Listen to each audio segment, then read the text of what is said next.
Պետրոս Ղազարյանին տված հարցազրույցում Արարատ Միրզոյանի մի շարք ձևակերպումներ առաջին հայացքից կարող են ընկալվել որպես դիվանագիտական զգուշավորություն,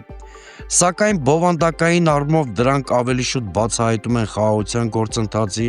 խորքային հակասությունները։ Ադրբեջանն ունի իր պատկերացումները խաղաղության պայմանագրի հետ կապված, որը մենք չենք կիսում, չկա երկկողմանի ընդունված օրակարգ, նկատի ունեմ սահմանադրության հարցը,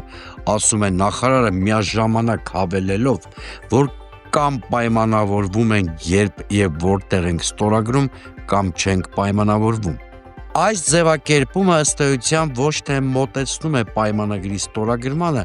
այլ արձանագրում է դրա բովանդակային անհնարինությունը։ Եթե կողմերը չեն կիսում խաղաղության նույն պատկերացումը, ապա խնդիրը տեխնիկական կամ ժամանակացույցի հարց չէ։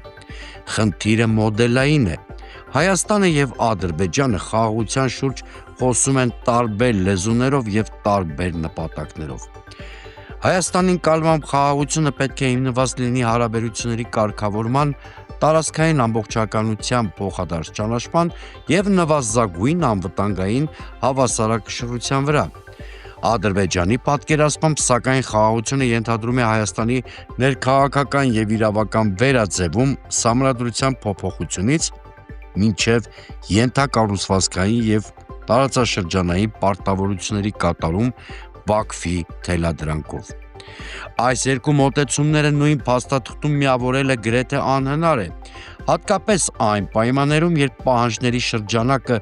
ոչ թե սահմանափակվում, այլ ընդլայնվում է։ Այս համատեքստում տրամաբանական հակասություն է առաջանում, երբ նույն հարցազրույցում խոսվում է նաև հաստատված խաղաղության մասին։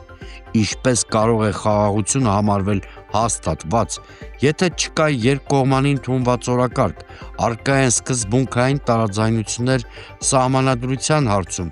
իսկ բանակցային գործընթացը շարունակաբար հարստացվում է նոր եւ ավելի ծանր պահանջներով։ Սա ոչ թե հաստատված խաղաղությունն է լիարժեք իմաստով, այլ ժամանակավոր կայունություն, որը կարող է վերածվել ձևակերպված փակուղու, եթե չլուծվեն սկզբունքային տարաձայնությունները։ Խաղաղության գործընթացի խոցելիությունը խորանում է նաև արտաքին միջավայրի պատճառով։ Գործնականում բացակայում են այնպիսի միջազգային միջնորդներ, որոնք կկարողանան Ադրբեջանին հակել քիչ թե շատ բալանսավորված լուծումների։ Միաժամանակ ուժային դիսբալանսը ակնհայտորեն Ադրբեջանի օգտին է,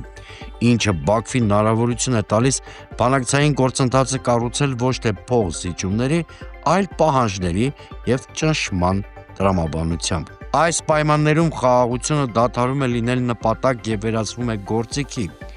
Առանձնատուկ ուշադրության է արժանի մի հանգամանք, որը փաստացի դուրս է մնում Միրզոյանի ձևակերպումներից։ Ադրբեջանի արտաքին գործերի նախարար Ջեյհուն Բայրամովի վերջին հայտարարությունը հստակ արձանագրում է, որ խաղաղության համաձայնագրի ստորագրման համար